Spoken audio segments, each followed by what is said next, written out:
William Basiodes described his painting process as intuitive, stating that, "Each painting has its own way of evolving.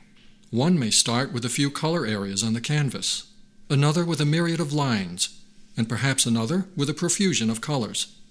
Memory and the subconscious were integral to the Basiodes process. In his paintings, figures of a mysterious nature often hover or float in a sea of shimmering brushstrokes and a wash of color. Basiodes' subjects seem unclear, but he used recurring forms and motifs in his work. Variations on circular shapes abound.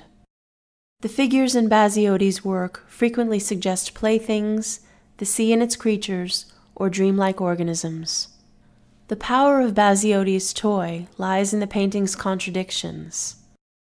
The small size and the simple childlike composition focuses on a toy suggesting innocence and harmlessness. Except the staring eye appears frenzied, first by its relative size, which gives it a look of shock or surprise, and then through the rough outline on the red-touched blue iris. The irregular outline of the eye is repeated in the blue brushstrokes that edge the left side of the large white orb, with its traces of blue and pink. Radiating brushstrokes are apparent throughout. They are tinged with red between the toy's head and the white sphere, increasing the sensation of agitation.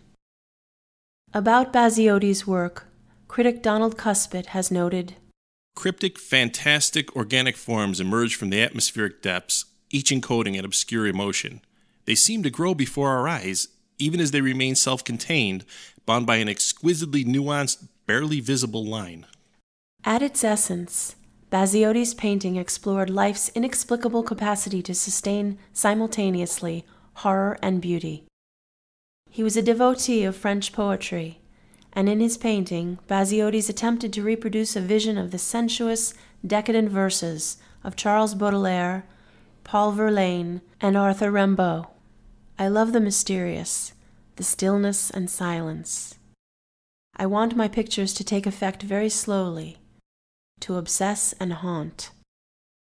Or, as David Hare wrote in a memorial tribute, Basiodes knew that life is that which dies.